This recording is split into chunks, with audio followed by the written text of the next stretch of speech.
자, 이제 뭐야, 채권 총론에서 또 엄청나게 중요한 주제죠. 채권자 대리권이랑 채권자 취소. 일단 먼저 채권자 대리권부터 시작하도록 하겠습니다. 자, 채권자 대리권은 이제 실무에서도 굉장히 많이 쓰이고요.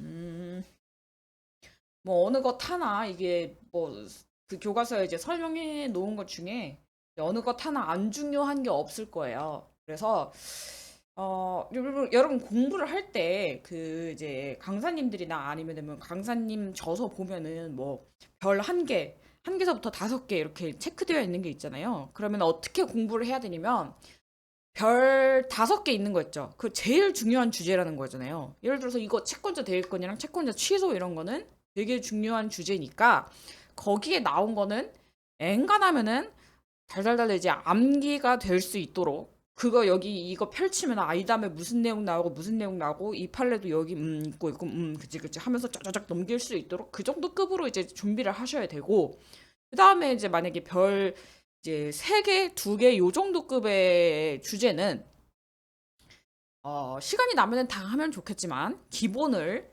어, 기본적인 거 있잖아요. 뭐 제일 중요한 판례 뭐 이렇게 해가지고 다들 설명해 주는 거 그런 거 위주로 하시고 저 같은 경우에는 별 한 개 나오는 그런 거는 건너뛰고 안 했거든요.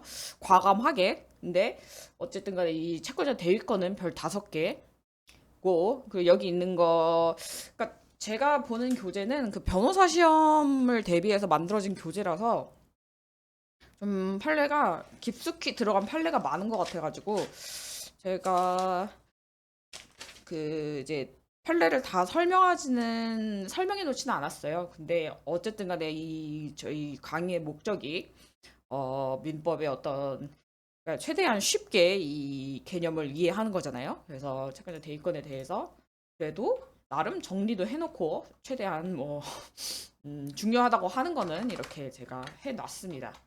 자, 그래서 채권자 대위권은 뭐냐? 자, 채권자 대위권이 짝대기 두 개를 생각하시면 돼요. 짝대기 두 개. 짝대기 두 개 뭐냐? 자, 다 채권이에요, 채권. 이걸 이제 피보전 채권, 이제 피대외 채권 이렇게 얘기를 하는데, 아, 지금 이게, 이거를 뭐 굳이 이제 설명을 하자면은, 이 채권자가 채권자 대위하는 게 뭐겠어요? 지금 내가 얘한테 채무자로부터 돈을 못 받고 있으니까 얘 거를 뭐 이제 이 사이에서도 일어나는 것들을 내가 대신 어떻게 해보겠죠. 이런 거잖아요. 그래서 이제 이거를 이제 피보전 채권이라고 해요. 내가 이 채권을 보전하기 위해서 이 얘네들 간에 이제 뭔가 얘네들 거에 그 끼어들어서 내가 무언가를 하는 거. 자, 그런 거죠. 채권자 대위권이 그런 거예요. 그런데 이제 채권자 대위권은 이제 어떻게 구성이 되어 있냐면요. 음, 일단 이제 채권자 대위권을 공부를 하잖아요. 그리고 이제 채권자 취소권을 공부를 하면은 채권자 취소에도 보면요. 그 이제 피보전 채권이 또 나와요. 그죠? 여기도 피보전 채권이 나오잖아요. 근데 또 그 채권자 취소권에는 뭐 피보전 채권이 뭐 이거는 되고 안 되고 뭐 또 그렇게 나온단 말이에요. 그래서 이제 채권자 대위권에서는 이 피보전 채권이랑 이제 그러니까 채권자 대위권에서는 이 피보전 채권이 그닥 그렇게 큰 쟁점은 아니에요. 쟁점은 아니고 오히려 요 피대위 채권이 되냐 안 되냐, 성립이 되냐 안 되냐, 요게 쟁점이고 그다음에 이 얘가 피보전 채권이 되는 게 뭐 금전이든 뭐 특정 채권이든 간에 그거는 상관이 없는데 뭐 그거에 따라서 얘를 행사가 가능하냐 안 하느냐 이게 이제 또 달라지거든요. 그리고 그러니까 그게 첫 번째 첫 번째 피대위 채권이 문제가 되고 그 다음에 여기 피보전 채권의 종류에 따라서 행사를 어떻게 해야 행사가 되는지 안 되는지 그게 이제 쟁점이 되고 크게는 그다음에 세 번째는 그 민법 405조에 그 통지 받은 후에 제3자한테 어쩌고 막그 대항하지 못한다 이거 있잖아요. 이거를 관련해서 어떻게 이제 해석을 할지 특히 이제 좀 중요한 판례가 있죠. 해제 항변 이런 거 할 수 있냐? 이건 굉장히 이제 중요한 쟁점으로 나오니까 요거를 이제 중점적으로 두고 생각을 하시면 됩니다. 자, 채권자 대위권은 아까 말씀드렸죠. 내가 채권이 있는데 지금 요 지금 얘한테 받아야 될 게 있어요. 아니면은 받아야 될 거, 돈이든 등기든 뭐든 받아야 되는데 얘가 지금 꾸물떡거리고 채무자가 아무것도 안 해. 그럴 때 내가 이 채무자가 제3채무자한테 갖고 있는 또 채권이 있는 거잖아요. 그러니까 채권자 대리권은 화살표 두 개, 이 뭐예요? 채권 두 개 있는 거예요. 자, 화살표 두 개, 채권 두 개. 그러면은 내가 지금 채권을 갖고 있는데 이 채무자 이놈이 움직이질 않으니 내가 얘네들의 내가 이 채무자의 제3채무자에 대한 권리를 대신해서 행사하겠다. 그래서 어떻게 하는 거예요? 그러면은 기본적인 구조는 어떻게 되겠어요? 대위하는 거잖아요. 대위. 얘네들의 어떤 그 채권 채무 관계에 대해서 내가 대위를 하는 거기 때문에 보통은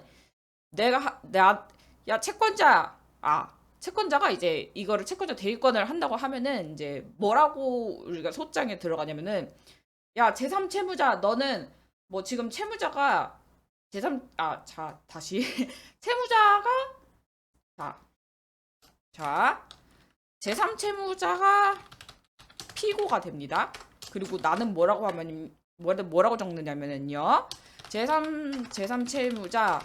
무자는 채무자에게 원을 지급하라. 이런 형태로 들어갑니다. 이게 무슨 말이냐면 얘가 이게 갖고 있는 거잖아요. 채무자가 갖고 있는 거기 때문에 일단 채무자 너의 의무를 얘한테 다하여라 라고 청구하는 것이 채권자 대리권이에요. 왜냐?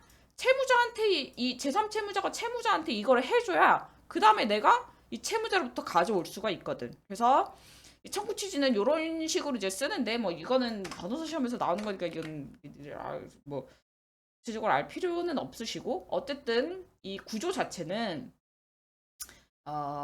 내 거 보전받기 위해서 이렇게 되는 거다. 그래서 그 이제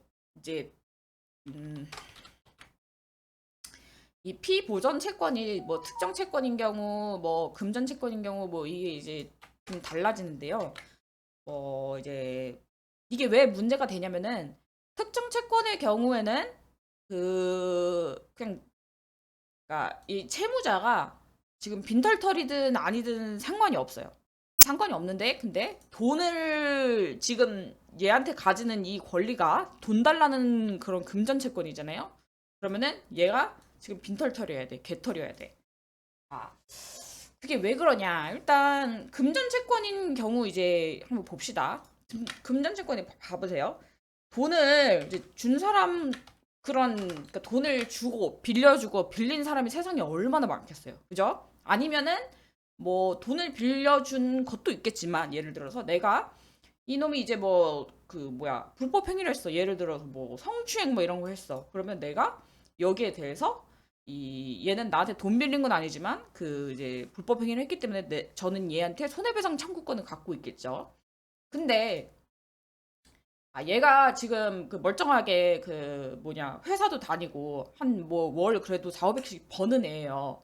근데 이제 지금 얘가 지금 멀쩡하게 이제 해서 멀쩡하게 지금 돈을 버는 애라서 내가 얘한테 뭐 손해배상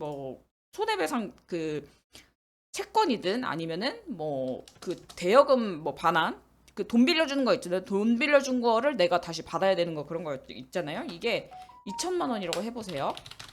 그러면은 얘는 지금 이 2천만 원을 갚을 그런 자력이 있는 애예요. 아니 그리고 얘 통장에도 뭐 있고 그래요. 근데 얘가 지금 이 금전 채권이잖아요. 금전 채권에 관해서 얘를 얘가 개털에 한해서 얘네들의 채권을 행사할 수 있다라고 판례가 얘기하고 있잖아요. 근데 그런 요건을 없애버리면 어떻게 되냐면요. 얘는 2천만 원 받아야 돼. 근데 얘는 지금 2천만 원 월급 받아가지고 한 3, 4개월 내에 이제 충분히 갚을 수 있는데 갑자기 이제 얘가 채권자 대위를 행사합니다. 자, 은행 예금 채권에 할 수 있지만 얘가 회사 다닌다고 했잖아요. 그럼 급여 채권을 얘한테 이제 얘 급여 채권을 내가 대신 행사한다고 해요. 그러면은 어떻게 되겠어요? 그러면은 회사 사장님이 이 급여 채권을 이제 급여 채무를 이행해야 되는 그런 분이잖아요. 그래서 이제 알게 되겠죠. 네. 그러면은 이제 어떻게 되나요? 얘 인생은 이제 끝나는 거죠. 그러니까 이거를 이제 왜 갑자기 생각이 났냐면은 제가 예전에 이제 그 예전에 제가 옛날에 그 상법 수업을 들을 때 그 이제 교수님이 어떤 여학생의 이제 그 법률 상담을 들어줬대요. 근데 그 이제 여학생은 어 자기가 이제 그 데이트 강간을 당했다고 그랬나? 아무튼 그래서 이제 이 여자분인 거예요. 그 이 여자분이 이제 채권자고 이 남자가 이제 회사 다니는 그 이제 성폭행을 저지른 애예요. 그러면은 그 여자분은 이 사람한테 그 불법 행위로 인한 그 손해배상 채권을 가질 거 아니에요. 뭐 요즘은 얼마 정도 인정하는지 모르겠는데 제가 이제 예전에 비슷한 사건 했을 때는 위자료로 한 2, 3천만 원 인정을 해줬거든요. 그러면은 내가 그 2천만 원을 얘한테 청구할 수 있어. 청구할 수 있는데 그때 이제 그랬어요. 그 교수님이. 근데 이제 그때 여자분이 원하는 것은 뭐였냐면은 이 나쁜 놈, 이 그 성폭행 한 사람, 얘 그 인생을 나는 무너뜨리고 싶다. 뭐 요렇게까지 이제 그 요구를 하신 것 같아요. 그래서 이제 교수님이 그러면은 얘가 회사 다니니까 그 급여 채권이 있을 거 아니냐. 이 급여 채권에다 압류를 해라. 그러면은 이 회사가 그거를 가압류를 하면 그 회사가 뭐 그 뭐랄까요? 뭐 가압류하는 그 이유 같은 것도 이제 적고 이렇게 되니까 그래서 이 회사가 이제 아니 이놈이 밖에서 그러고 다니는 놈이야라고 알게 되면은 아마 얘가 이제 회사에서 지위가 굉장히 어렵게 되지 않겠느냐라고 하면서 넌지시 그런 법 그렇게 하라고 이제 법률 상담을 해줬다고 제가 이제 들어서 갑자기 이제 그게 생각이 나가지고 이제 말씀을 드리는 건데 일단 보세요. 어, 그 이제 취지는 뭐냐면요.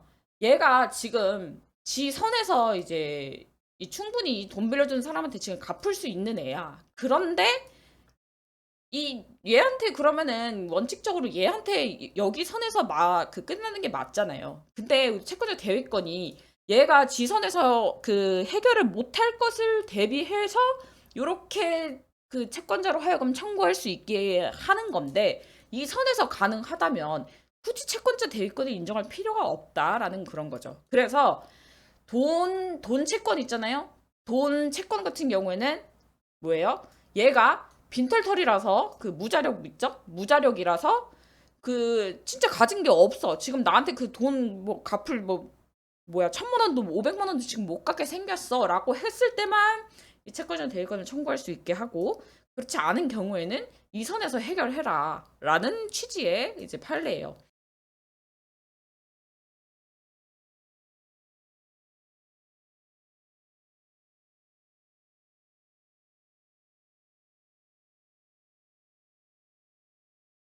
자, 그래서 아까 말씀드린 대로 금전 채권의 경우에는 이 여기 채무자 있죠? 채무자가 개털이 아니면은 이제 대위 행사를 할 수 없다. 근데 얘가 개털이 아닌 경우에도 인정하는 예외적인 경우가 있습니다. 자, 어느 경우냐면요. 판례 그 문구가 있어요. 어, 피부는 채권은 피대의 권리가 밀접하게 관련되어 있어서 대권 행사하지 않은 피부는 채권은 유효적절하게 행사할 수 없는 경우라고 이렇게 되어 있는데 말이 너무 어렵죠. 자, 어떤 의미냐면요. 음, 자, 봅시다. 지금 이제 보증금 반환 채권은 뭐죠?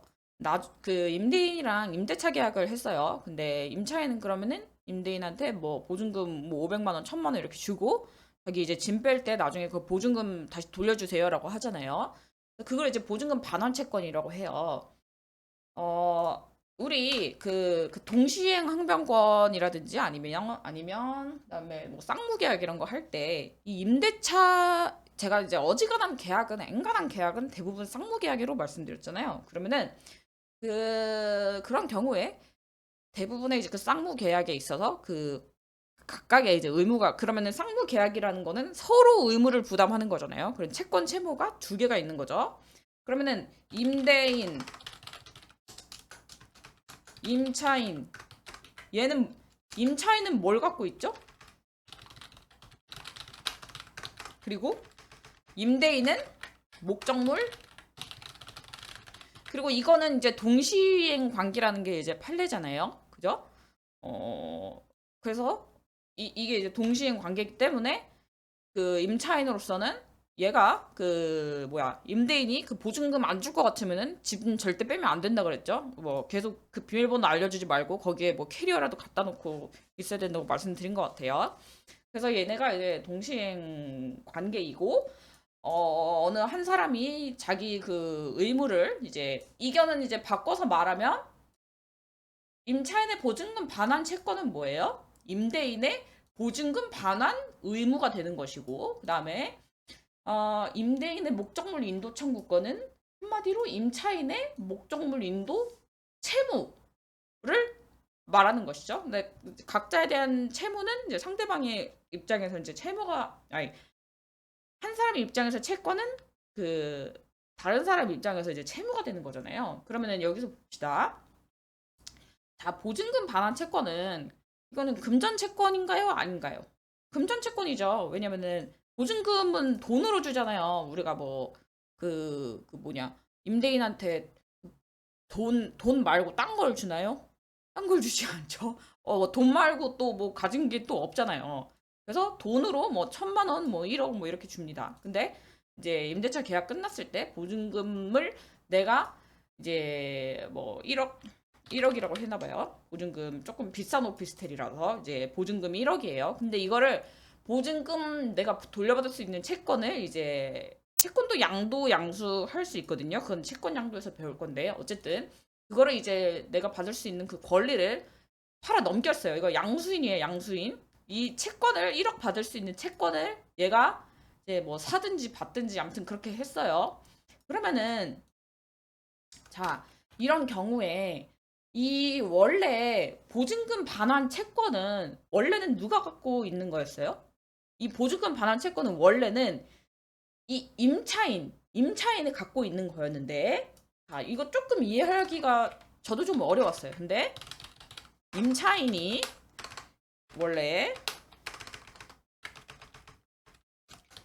임대인에게 이제 갖고 있던 것이 보증금 반환 채권인데 채권 양도가 돼서 어떻게 됐냐면요. 이제 화살표가 어떻게 됐냐면요.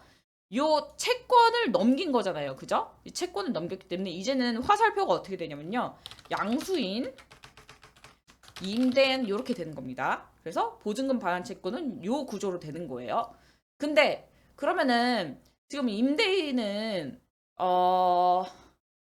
자, 보증금 반환 채권은 지금 위에서 목적물 인도 청구권이랑 지금 동시행 관계라고 했잖아요. 그러면은 양수인이 지금 달라고 해요. 이게 임대인 저 그 우리 임대차 계약 끝났으니까 저기 뭐야 그 1억 주세요. 제가 그 요 임차인으로부터 그 뭐야 반환 보증금 반환 채권 양수를 받았거든요. 라고 이렇게 하면은 임대인은 뭐라고 항변하겠어요? 아 근데 얘가 그 임차인 이놈이 아직 집을 안 빼고 있어 이렇게 항변을 한단 말이에요. 그러면은 지금 양수인은 지금 자기 돈을 받을 수 있어요, 없어요? 네? 없죠. 임대인이 지금 아까 이따가 말씀드리겠지만 임대인은 임차인에게 뭘 주장할 수 있나요? 목적물 인도 청구를 주장할 수 있죠. 지금 화살표가 조금 이렇게 되는데 목적물 인도를 청구할 수 있죠. 그러면은 지금 이제 이게 이제 왜 그런 거냐면요. 이제 이해가 어려운 이유가 얘네 사이에 지금 임대인과 임차인 사이에 그 관계를 여기에서 이제 임차인이 부담해야 될 그런 게 있을 거 아니에요?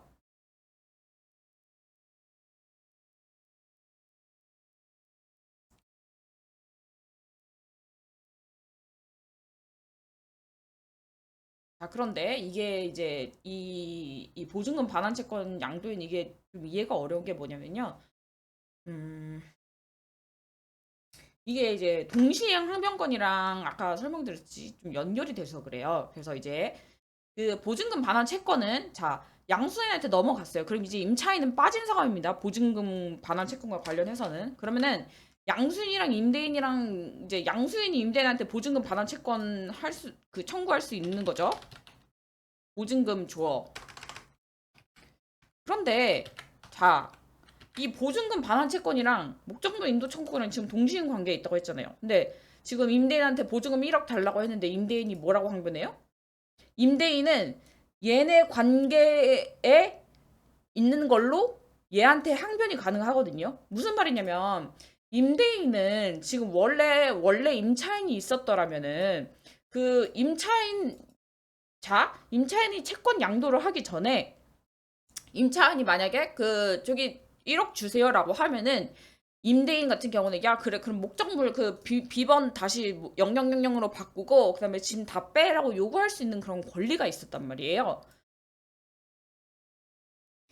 이제 채권 양도의 양수인이 보증금 달라고 하면은 임대인으로서는 보증금은 뭐 그래 지네들끼리 했겠지. 근데 임대인은 계속 그 임차인한테 이 뭐야 그 지금 자 이거 이제 채권 채무를 지금 이 채권이랑 지금 쌍무 계약이죠. 쌍무 계약에서 나온 건데 지금 이 채권을 양도한 거란 말이에요. 근데 이 채권이랑 이 쌍무 계약에서 이 채권이 발생하는 만큼 요것도 이제 반대로 이제 주장이 가능한 거잖아요. 근데 지금 이 사안에서는 뭐냐면요. 채권 양도는 요 부분에서만 된 거예요. 그러면은 물론 그러니까 지금 이 그 채권 양도로 인해서 그 1억을 받을 권리가 임차인이 아니라 양수인한테 넘어갔어요.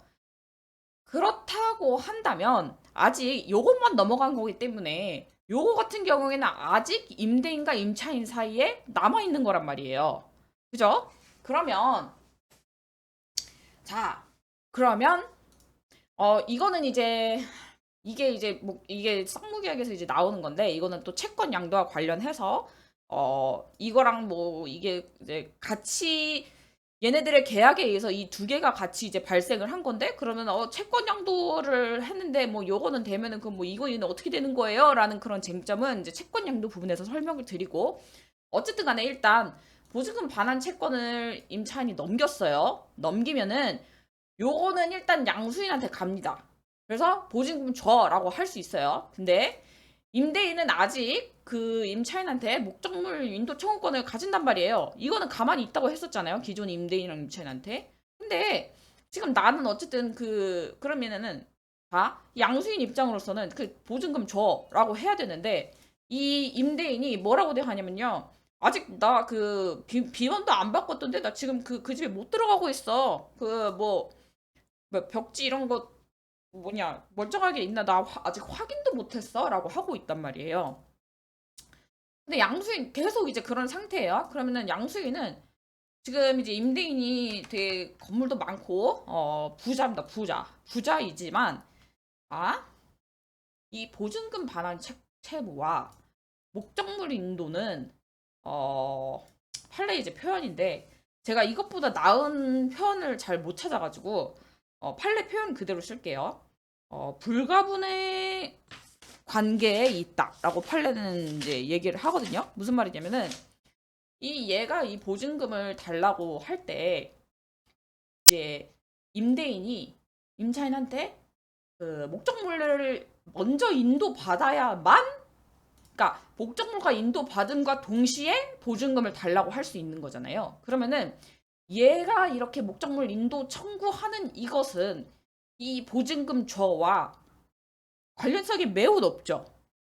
왜냐? 이거랑 같이 이루어져야지 얘가 최종적으로 보증금을 받을 수 있는 거기 때문이에요. 그렇기 때문에 판례는 이런 특수한 경우에는 얘가 물론 이게 보증금 채권 반환 채권이라는 게 이제 금전 채권이기는 하나 이런 경우에 이 목적물 인도랑 이거랑 매우 밀접한 그런 관련이 있기 때문에 얘의 그 빈털터리임을 요하지 않는다. 그래서 얘가 부자라고 하더라도 이 임대인이 임차인한테 목적물 인도 청구를 지금 하고 있지 않는다 하면 얘로서는 얘를 대위해서 목적물 인도 청구를 해서 임차인 그 임대인한테 그거 다시 돌려놓고 그다음에 그거를 받은과 동시에 임대인 너는 나한테 보증금을 주세요라고 이제 청구하는 그런 형식으로 되겠죠. 그래서 이게 조금 어렵긴 한데 조금 어렵습니다. 이거 왜냐면은 저도 제가 이거를 이해하기 힘들었던 것 같아요. 근데 이게 이제 보증금 반환 채권과 그 목적물 인도 청구라는 것이 서로 이제 그 임대인 임차인한테 서로 이제 그 쌍무계약으로 있던 것인데 이게 좀 분리가 되면서 요것이 이제 목적물 인도가 되지 않으면은 보증을 반환받을 수 없는 그런 상황이기 때문에 그렇기 때문에 이제 얘의 이게 금전채권이라고 하더라도 얘의 그 빈털터림을 요하지 않는다라고 이제 알아두시면 될 것 같아요. 근데 음, 기본적으로 돈 빌리는 돈 관련 채권에서는 얘가 갚을 이제 자력이 없는 그 빈털터리라는 것이 입증되지 않는 이상 그 여기서 해결하지 얘네들의 그 채권에 관해서 내가 뭐 말고 할 수 없다. 채권자 대위 행사 못 한다라는 게 이제 판례 입장이에요. 그다음에 금전 채권의 경우에는 이제 그렇다는 거예요. 이게 금전 채권이죠. 여기가 금전 채권인 경우에 이게 말씀드린 거예요. 근데 이제 여기가 그 요거 그죠? 요 채권 있잖아요. 요 채권이 이제 금전 채권이 아닌 경우도 있습니다. 음, 그 제3자 명의신탁 기억나세요?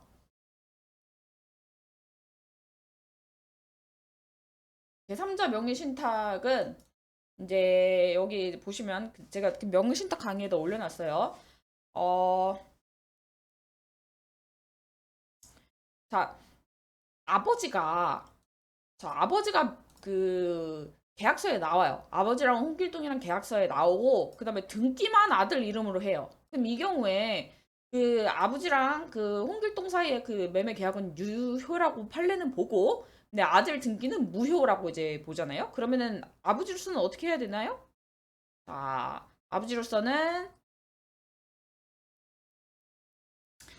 아버지로서는 자, 신탁자는 수탁자의 등기가 무효이므로 말소 등기 청구 가능.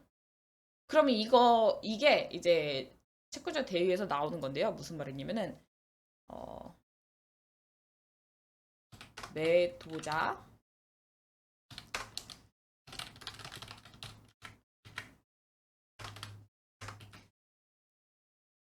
자, 이게 무슨 말이냐면요.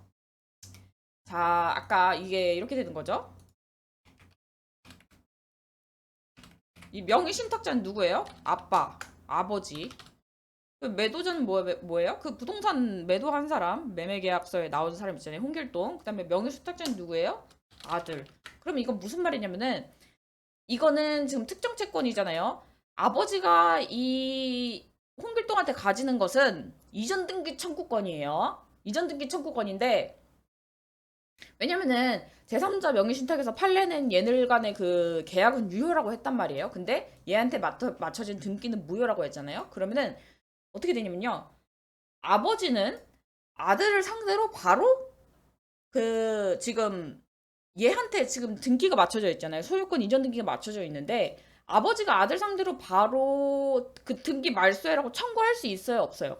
없어요. 왜냐고요? 아버지 지금 소유권자가 아니잖아요. 아버지 지금 말소 청구하려면은 그 소유권을 갖고 있어야 되는데 제 아버지는 그 계약만 한 상태에 이제 지금 소유권을 이전받는 상태가 아니라니까요. 아버지는 매매 계약서에는 등장을 했지만 등기는 일단 아들 명의로 됐기 때문에 지금 소유권 그 요 부동산 관련해서 등기를 떼보면은 그 소유권자로 아들이 나와요. 그러면은 우리 민법에서는 부동산에 관한 소유권을 취득하려면 이 등기가 있어야 되는데 아버지는 한 번도 등기 받은 적이 없단 말이에요. 그러면은 이 아버지는 이제 그래 판례가 이거 다 무효래. 뭐 얘한테 맡겨진 그러면은 얘한테 이제 넘어간 그 등기 무효라고 해. 그러면은 아버지는 이제 어떻게 할 수 있냐면은 아들한테 바로 청구 못 합니다. 왜냐? 아까 말씀드렸듯이 아버지는 이 부동산의 소유권자도 아니고 뭣도 아니기 때문에 아직 계약한 사람에 불과합니다. 매수인에 불과합니다. 그러면은 아버지는 매수인으로서 이 매도인에게 뭘 청구할 수 있어요? 등기 청구할 수 있죠. 이전 등기 청구할 수 있잖아요. 그죠? 아버지랑 이 사람의 그 계약은 유효하다고 했으니까. 근데 이 사람은 아들한테 어떤 걸 청구할 수 있어요? 자, 이 아들한테 맞춰진 등기가 무효래요. 그러면은 이 사람은 아직 이 사람이 소유권자잖아요. 그럼 자기 소유권에 기해서 무효의 등기가 있네? 말소해라고 이렇게 청구할 수 있는 거죠. 그러면은 아버지는 결국에는 이 사람으로부터 자기의 이전 등기를 받기 위해서는 자, 일단 아들 명의 어떻게 매도자를 대위하여 그 다음에 아들 명의 이전 등기가 말소되면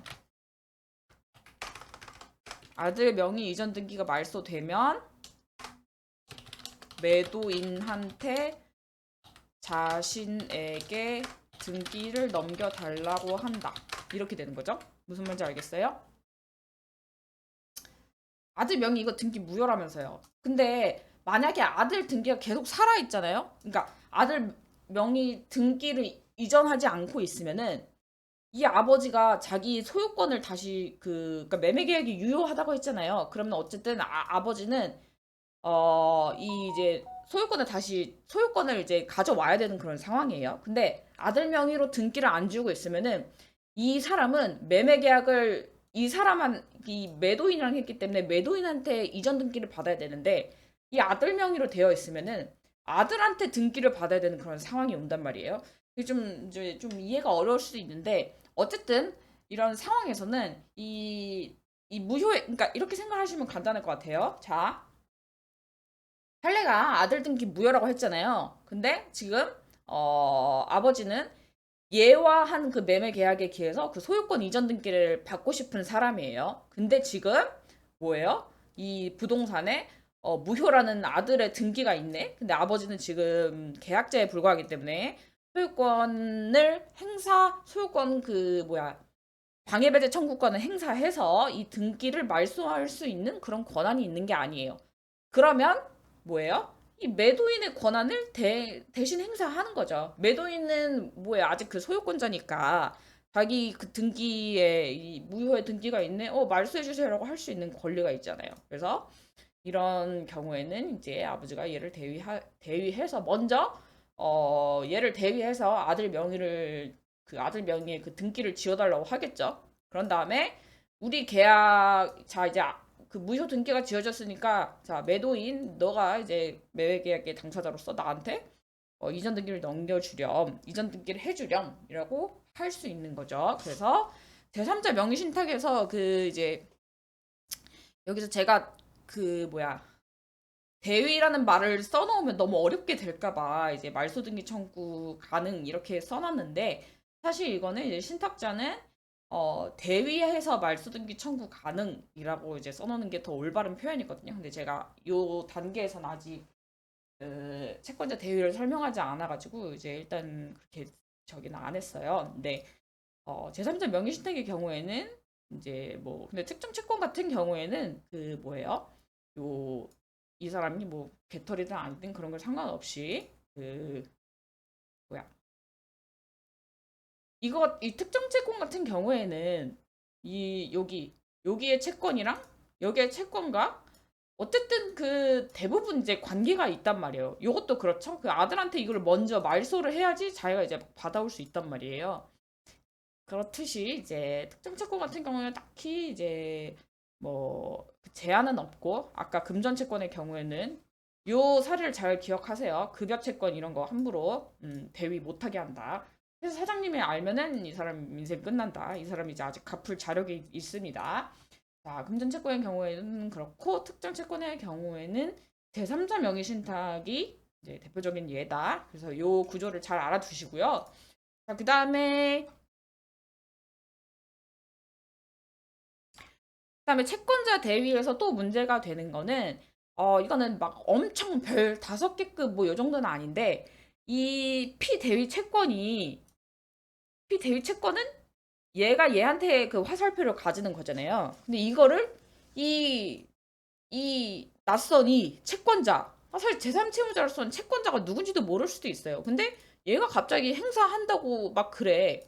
그런데 이 채권 자체가 이제 어려운 말로 행사상 일신 전속성이라고 하는데, 자, 이 채권자는 채무자가 이제 뭐 어떤 제3 채무자한테 그 권리가 있다는 걸 알아요. 그래서 내 돈을 이제 받으려고 이거를 행사하고 싶은데, 이게 외관으로서는 뭐 돈을 받을 수 있는 것처럼 보이지만 실제로는 얘가 받을지 안 받을지를 법에서 안 받아도 된다라고 이렇게 규정하고 있는 게 있거든요. 그거를 이제 일신 전속성 이렇게 이제 표현하고 있는데, 그게 뭐냐면요. 예를 들어서 이런 거예요. 이게 가장 대표적인 예죠. 유류분 반환 청구.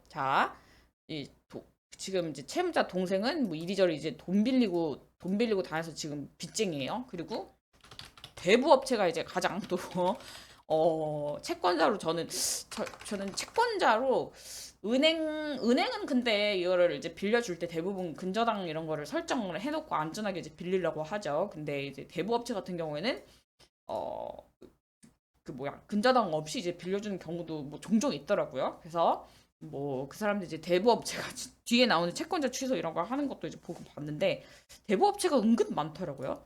그래서 대부업체가 동생한테 돈 빌려줬어요. 근데 이 동생이 말이에요. 이 동생이랑 동생 얘네 집안을 보니까 아버지가 좀 부자야. 아버지가 부자인데 이 동생이 이렇게 막 막대 먹게 사는 거를 아버지도 아셨던 것 같아. 그래서 이 형님한테만 이제 돈을 몰아준 거예요. 그러니까 상속을 아버지가 뭐 강남 그 논현동에 뭐 건물 한 채가 있는데 그 형한테만 다 그걸 몰아줬어요.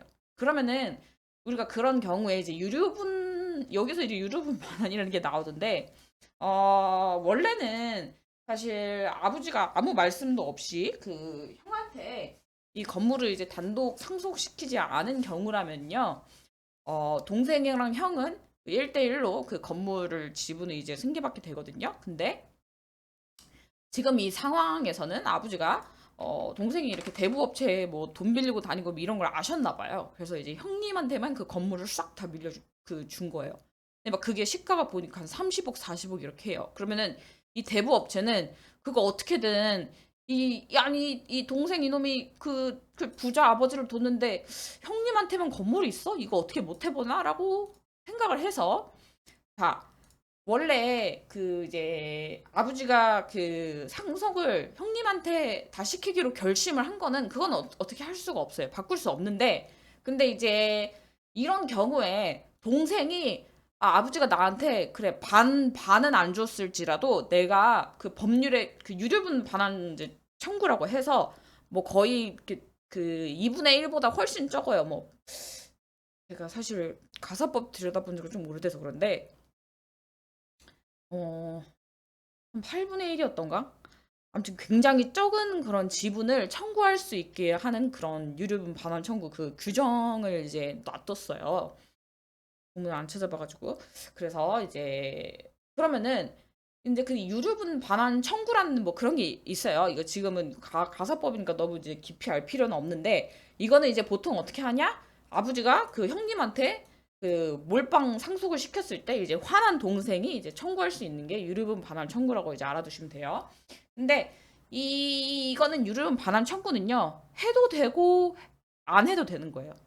무슨 말이냐면은 이 유류분 반환 청구를 할지 말지는, 이거를 반환 청구해서 형님으로부터 조금 돈을 뜯어올지 말지는 이 동생의 자유에 달린 거예요. 그렇기 때문에 이 유류분 반환 청구는 이 동생에게 할지 말지의 그런 결단을 법이 맡긴 거고, 그거는 동생의 어떤 재산권 행사의 자유로서 더 먼저 보호해줘야 되기 때문에, 이거는 뭐예요? 재산권 행사 여부는 헌법상 권리고 이 채권자 대위권은 법률상 권리죠. 그러면 헌법과 법률이 뭐예요? 붙으면 누가 이기나요? 헌법이 이기죠. 그래서 뭐 그런 취지로 이해하시면 돼요. 저는 그렇게 이해했어요. 그래서 동생의 어떤 그 재산권 행사 여부를 대부업체 니네가 이 동생한테 그 돈 받겠다고 요 가족 간에 여기에 끼어들어가지고 재산권 행사 여부를 네가 판단하려고 하지 말아라라는 취지에서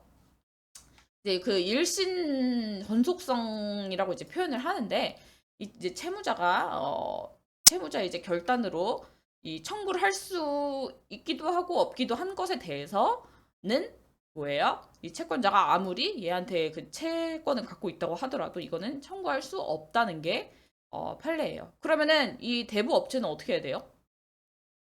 대부업체는 형님한테 돈 달라고 해야 돼요? 아니죠. 형님한테 달라고 못하죠. 동생한테 빌린 거라니까요.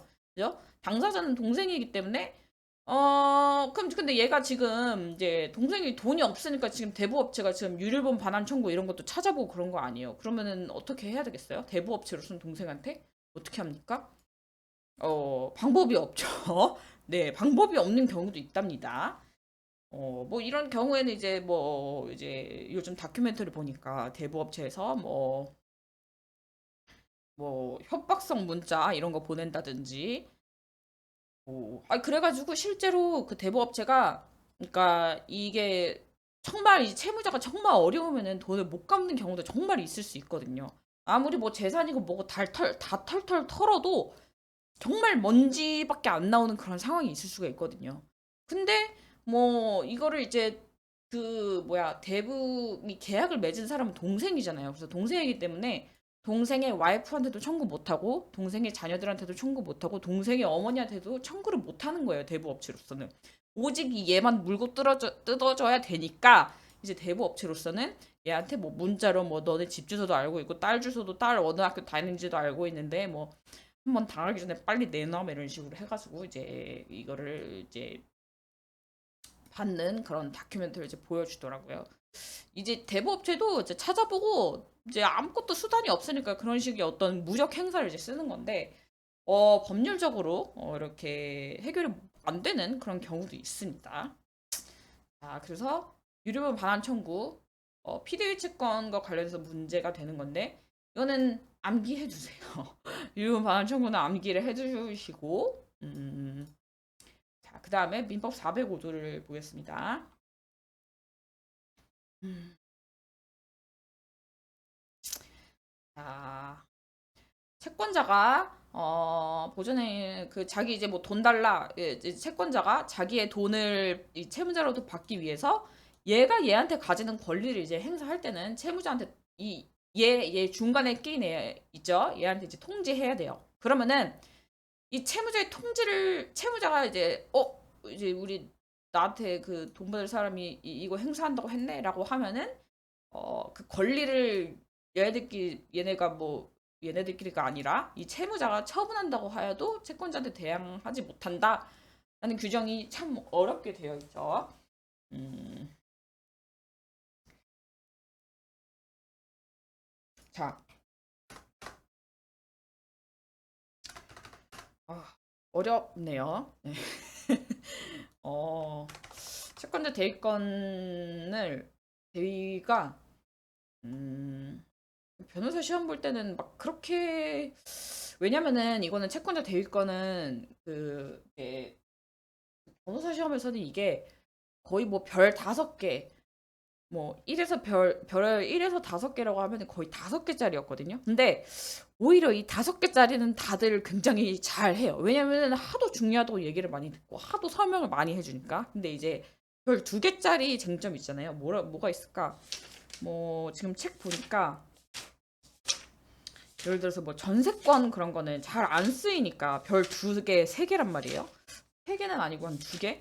그다음에 또 뭐가 있을까? 채무인수 이것도 2개로 됐고 그다음에 뭐 별 2개짜리가 있어요. 오히려 이제 대물변제 이거는 별 1개네. 이런 거는요. 사실 이제 굉장히 기본적인 그 거의 조문 정도만 알고 깊숙한 판례는 잘 깊숙한 판례는 뭐 그렇게 깊이 파지 않고 한 되게 중요한 한두 개 판례 알고 이제 들어간단 말이에요. 왜냐면은 거의 이제 채권자 대위는 보니까 이게 다 다 형광펜이 쳐져 있어. 판례 다 중요해. 다 빨간색 다 별표 막 되어 있어서 채권자 대위, 채권자 취소 이런 별 네다섯 개짜리 쟁점은 하도 많이 봐가지고 이런 거는 이제 어렵다고 생각을 안 하고 시험장에 들어가서 이제 어디서 이제 그 뒤통수를 맞냐 뭐 그 중요하게 안 생각했던 뭐 대물 변제 뭐 이런 데에서 이제 그게 막 갑자기 이제 객관식이 나오면 이제 다 같이 틀리고 이러는 거죠. 근데 그래서 이제 채권자 대위는 저는 막 그렇게 어렵다고 생각을 안 했는데 이 405조를 이제 또 보고 여기서 뭐 이제 뭐 주장 불가 주장 가능 이거는 이제 저는 이게 어떤 이제 개념인지 알겠는데 이거를 이제 설명하는 것 자체는 참 어렵다. 그러면서 이거 어떻게 설명하면 제일 이제 잘 알아들을까 다들 이걸 좀 고민을 많이 했는데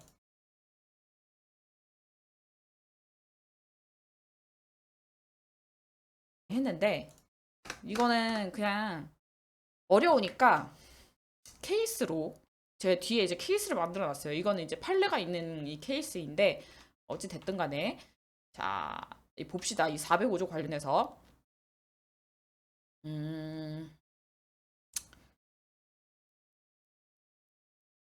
자, 음, 통지 채권자가 이제 채권자 대위권 행사하면은 통지한다고 그랬잖아요. 근데 통지 전까지 이 제3채무자랑 채무자는 어쨌든 채무자가 얘한테 채권을 갖고 있는 거긴 하지만 그 대부분의 계약은 쌍무 계약이고 그다음에 어 대부분은 일방적으로 채권을 갖는 게 아니라 얘가 채권을 갖고 있으면 제3채무자도 역으로 얘한테 뭔가 채권을 갖고 있을 거예요. 아니면은 채권이 아니더라도 뭐가 있을까요? 뭐 채권이 아니더라도 채무자가 뭐 사기를 쳤어.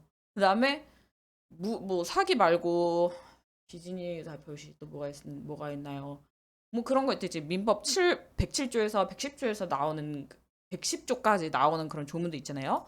취소 해제 이런 거 있잖아요. 취소 무효죠. 거기에 나오는 거는 그런 사유가 있을 수도 있고 아니면은 얘가 얘한테 주장하는 채권이 있을 수도 있고 그런 것들을 뭐예요? 통지 전까지는 당연히 이 사유를 제3채무자는 주장 가능합니다. 누구한테? 채권자한테. 자, 그래서 어떻게 되냐면요. 그래서 제3채무자가 채무자한테 주장 가능한 거. 예를 들어서 요, 요 채무와 관련하여서 말씀드리는 거예요. 이 채무에 관련해서 내가 예를 들어서 얘가 얘한테 무슨 채권이 있다고 할까요? 대여금 반환 채권을 가지고 있다고 해봐요. 누가?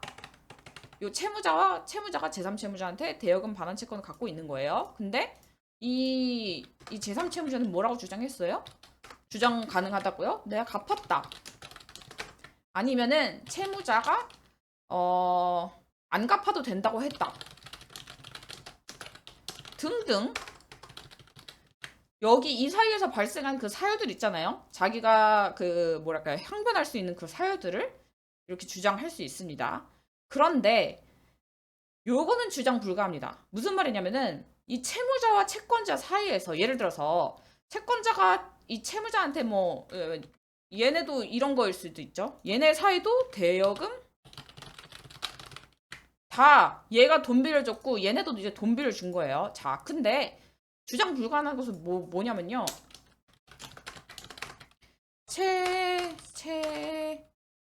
채권 채무자가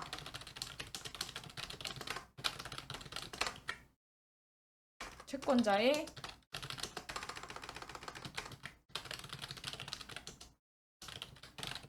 이거예요. 무슨 말이냐면은 얘네들 사이에서 이 채권자가 뭐 다 갚든 안 갚았든지 간에 이거는 채권자랑 채무자 사이의 관계이지 얘는 자기랑 얘와의 그 관계에서 무슨 일이 일어났다 이것만 얘기할 수 있을 뿐이지 얘네들 사이에서는 뭐가 이런 뭐 변제든 뭐 무효든 취소든 이게 일어났다고 해서 네가 자 그러면 얘는 뭐라고 주장했을까요? 그러니까 이게 주장 불가능하다는 게 뭐냐면요. 제3채무자가 이렇게 되겠죠. 채권자가 이제 채권자 대위 소송을 이제 소장을 냈어요. 그럼 제3채무자가 뭐라고 얘기하냐면요. 근데 채권자랑 채무자랑 이 보니까 얘가 그 채무자한테 돈 안 갚아도 된다고 했던데요. 그 채권 포기했어요라고 채권 포기했어요. 그러면은 채권자는 채무자에 대한 이 피부는 채권이 없기 때문에 저한테 채권자 대위권을 행사할 수 없습니다라고 제3채무자가 말하면은 판사가 그거 들어준다 안 들어준다? 들어주지 않는다는 그런 얘기입니다.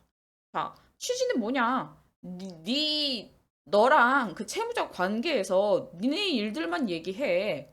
그 제3채무자는 채권자와 관련이 없는 사람이잖아요. 채권자와 직접적인 그런 이해관계가 있는 게 아니잖아요. 그죠?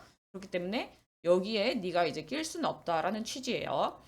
자, 그 다음에 요 통지 후, 그러니까 통지 전까지는 요런 상황이 있다는 거예요. 자, 통지 전까지는 뭐 이거 주장 가능한데 이거는 이제 주장 불가능하다. 뭐 요런 이제 주장 가능하다는 게 어떤 의미인지 요거를 이제 잘 알아두시고 그다음에 통지 후에 채무자한테 통지한다고 했잖아요. 그죠? 채무자가 통지를 받으면은 뭘 할 수 없냐? 채권 자체를 이제 소멸. 뭐 예를 들어서 권리 포기가 이제 그거잖아요.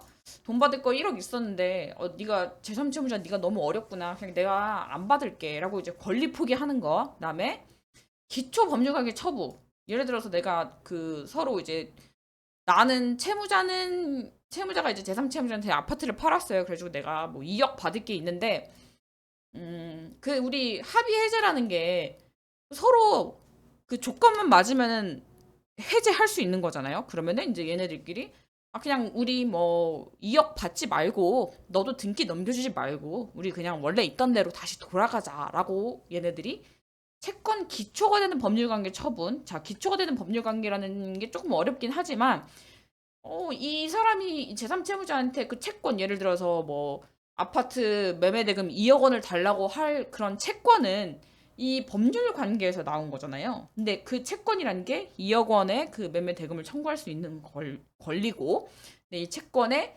기초 법률 관계라고 하면은 그 채권을 만든 그 법률 관계 있죠? 뭐겠어요? 그 매매 계약이겠죠? 이거를 없애버리는 거죠. 처분한다. 그 여기서는 이제 없애버린다 이렇게 생각하시는 게 좋아요. 그래서 합의 해제하는 거 안 된다. 왜냐? 405조 이렇게 대놨죠. 통지를 받은 후에는 권리를 처분해도 채권자에 대항하지 못한다. 이게 뭐냐면요. 이제 권리를 이제 처분한다는 게 이제 이런 거를 의미하는 거예요. 405조 2항에서 얘기를 하는 게 채권 자체를 소멸시키거나 이제 기초가 되는 법률 관계를 처분한다는 것을 의미하는데 이거는 모두 불가하며 그러면은 이게 이제 주장하는 것이 채권자한테 대항하지 못한다라는 건 무슨 말이에요? 결국은 이렇게 되는 거겠죠. 채권자 대기권을 행사하면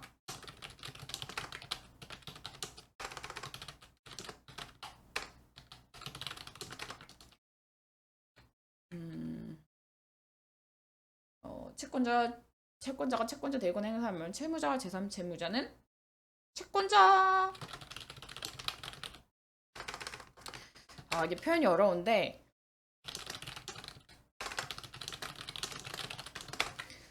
위 사유를 이유로 대항할 수 없다. 위 사유가 뭐예요? 이거 지금 처분행위 말하는 거죠.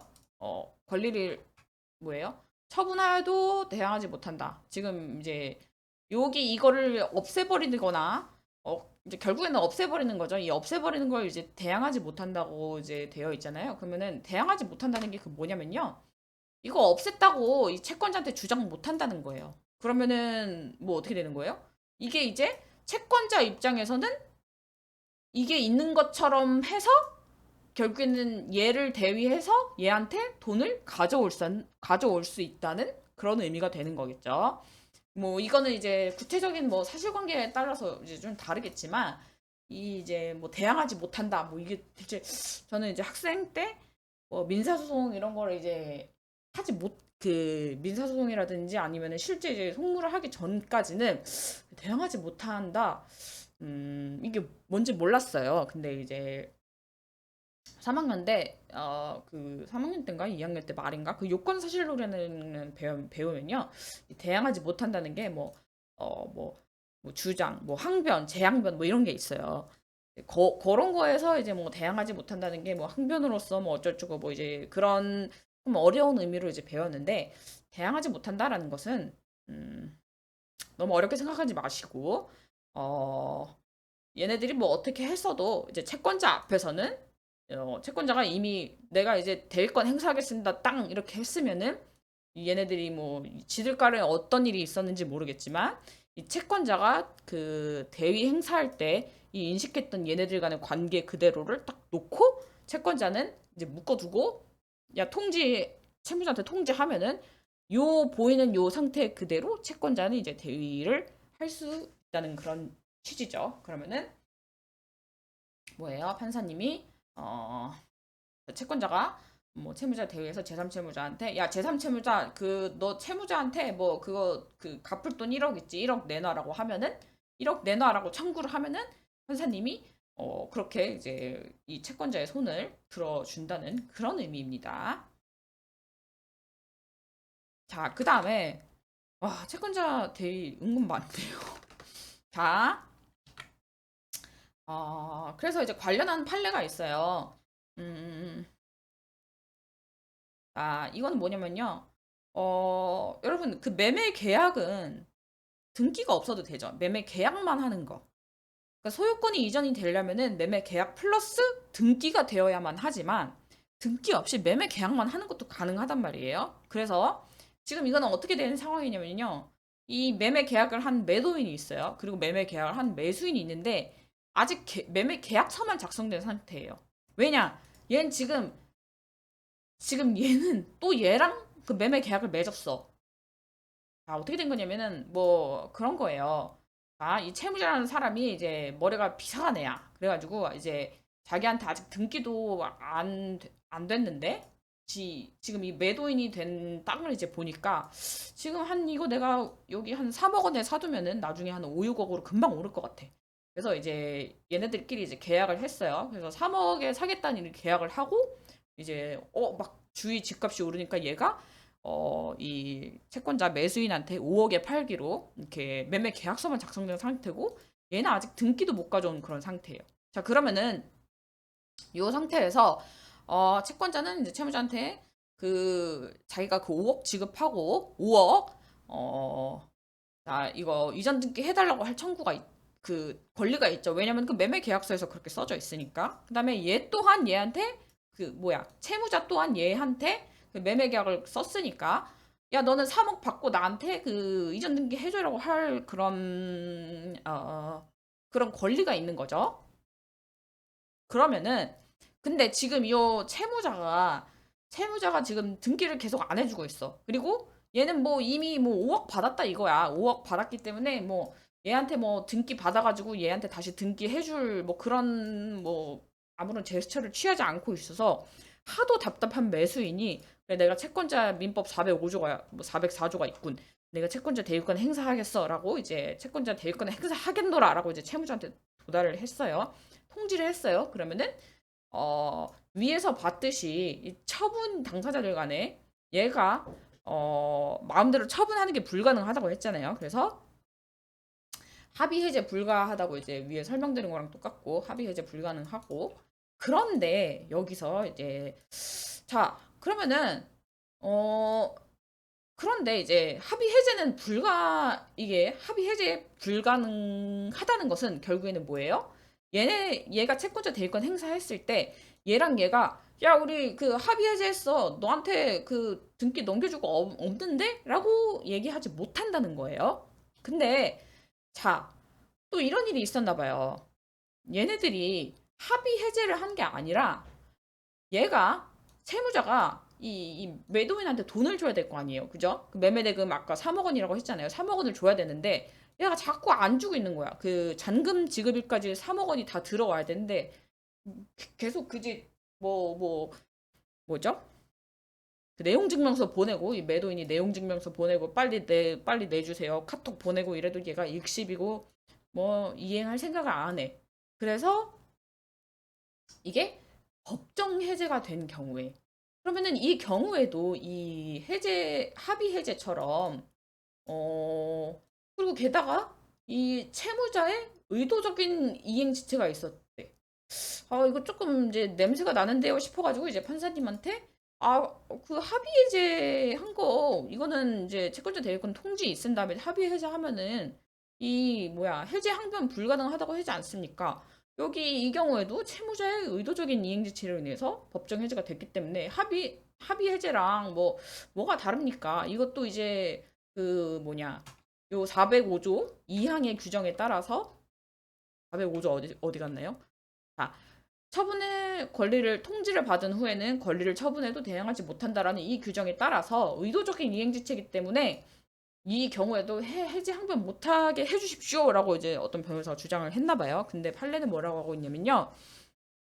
이 합의 해제는 이 당사자들 간의 그 이제 완전한 그런 야 우리 이 네가 뭐 돈 받을 거랑 내가 권리 이전해 줄 거 완전하게 없애버리자라는 그런 어떤 굉장히 높은 수준의 그런 합의가 있는 거예요. 근데 이 의도적인 이행지체라고 하는 것은 물론 의도적인 요게 조금 이제 어 뭐랄까 의도적인 이게 조금 이제 좀 세모 아니면은 좀 빨간색 뭐 이런 걸로 이제 느껴지긴 하고 또 채무자가 괘씸하긴 하지만 그래도 이게 의도적인 이행 지치로 인해서 법정 해제가 된다는 것은 어느 정도 뭐 그 이제 얘네들이 합의가 아니라 이 법정 해제라는 것은 그 요건이 까다롭잖아요. 뭐 이행지체가 있고 뭐 얘가 뭐 최고로 해서 어떻게 되고 뭐 그런 이제 그런 거라서 이 법정 해제라는 게 이게 결국에는 해제이지만 그 법 규정에 의해서 발생하는 그런 법 규정에 의해서 해제를 할 수 있게 해주는 그런 규정이잖아요. 그러면은 이 법정 해제라는 것은 이 법에서 규정하고 있는 해제인데 이거는 그러니까 이 결국 이제 해제가 됐다는 것은 법에 의해서 해제가 된 경우이기 때문에 이거는 법이 규율한 거지. 당사자의 그런 합의로 인해서 뭔가 해제가 되고 그런 것이랑은 차원을 달리한다. 따라서 이거는 합의 해제와 달리 법이 규정하고 있는 그런 것이기 때문에 뭐예요? 이거는 멀쩡하게 해제가 된 것이고 따라서 이 채무자랑 얘네들 있죠? 얘네들은 이걸로 항변이 가능하다라는 게 이제 판례입니다. 자, 그 다음에 또 하나 더 중요한 게 있어요. 아, 자, 그러면은 여기서 얘 있죠, 얘. 얘. 이 채권자는 해제일 제3자입니까? 얘네들이 뭐 합의 해제했다고 하고 법정 해제했다고 그러잖아요. 그러면은 얘는 합의의 제3자예요? 아니에요? 아니죠? 왜냐면요.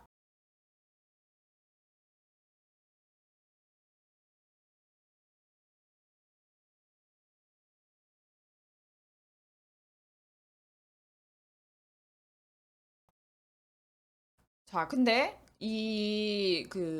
여기 이제 해제의 제3자가 이제 뭘 의미하냐면요. 548조 단서 1항 단서에 그 뭐 다만 뭐 그 제3자의 권리를 해하지 못한다 이렇게 되어 있잖아요. 해지 제3자 이런 거 했을 때 판례 뭐래요? 아니라고 합니다. 자, 채권자. 근데 이상합니다. 얘네들의 그 어떤 관계를 통해서 지금 얘가 그 새로운 법률 관계를 맺은 것으로 보이는데 그 다음에 이제 얘네들이 해지하면은 어 얘는 뭐예요? 얘는 얘네들의 관계를 통해서 새로운 법률 관계를 맺은 자이므로 얘는 제3자 아닙니까? 라는 그런 질문이 있을 수가 있는데, 판례가 뭐라고 하고 있죠? 제3자, 해제의 보호받는 제3자가 되기 위해서는 등기, 인도 등으로 완전한 권리를 취득해야 된다. 그 완전한 권리. 여기에 이제 포인트가 있는 겁니다. 자, 그럼 완전한 권리면은, 자, 뭐냐면요. 거의 이제 물권적 지위를 갖춰야 되는데, 지금 지금 채권자 대위를 청구하는 지금 이 채권자는 자기 계약이 제대로 이행되지 않았기 때문에 지금 청구하고 있는 사람이란 말이에요. 그러면 이 사람은 계약상 아주 기본적인 거를 지금 이행받지 못한 상태이므로 이 그 완전한 권리를 가졌다고 볼 수 있어요? 없어요?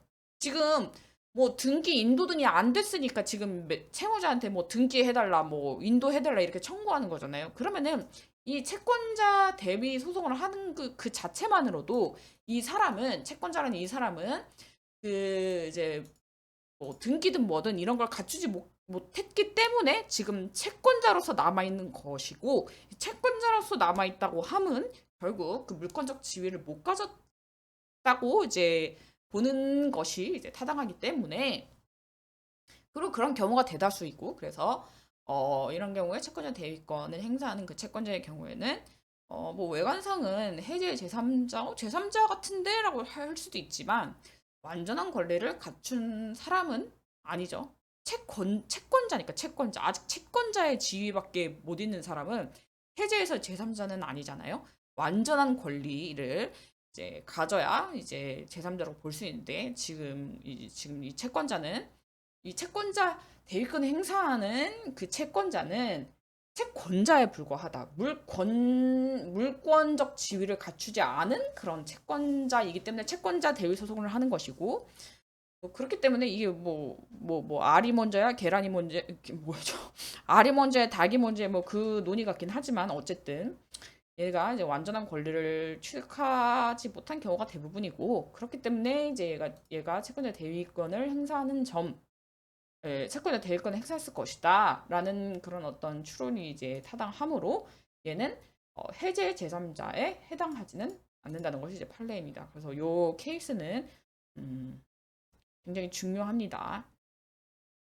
특히 이제 이거는 그 판례가 이제 기존에 그 해제 항변이 이제 그가 합의 해제했다고, 왜 해제 항변 불가하다고 이제 했었잖아요. 그래서 이것도 이제 이행지체에 의한 법정 해제도 이제 해제 항변이 이제 불가능하다고 했다가 이제 그 바뀐 그런 판례거든요. 그래서 이것도 중요하고, 이것도 또 중요합니다. 해제와 관련한 거는 또 다 별 5개짜리 아니겠습니까? 그래서 이것도 중요하고요. 굉장히 채권자 대위권 어려운데 굉장히 중요합니다. 그래서 이 모든 거 이거는 굉장히 제가 여기 써놓은 거는 다 굉장히 기본적인 거기 때문에 이거는 다 알고 거의 씹어먹듯이 공부를 하셔야 됩니다. 자, 채권자 취소권도 할 게 너무 많으니까 좀 쉬었다가 하겠습니다.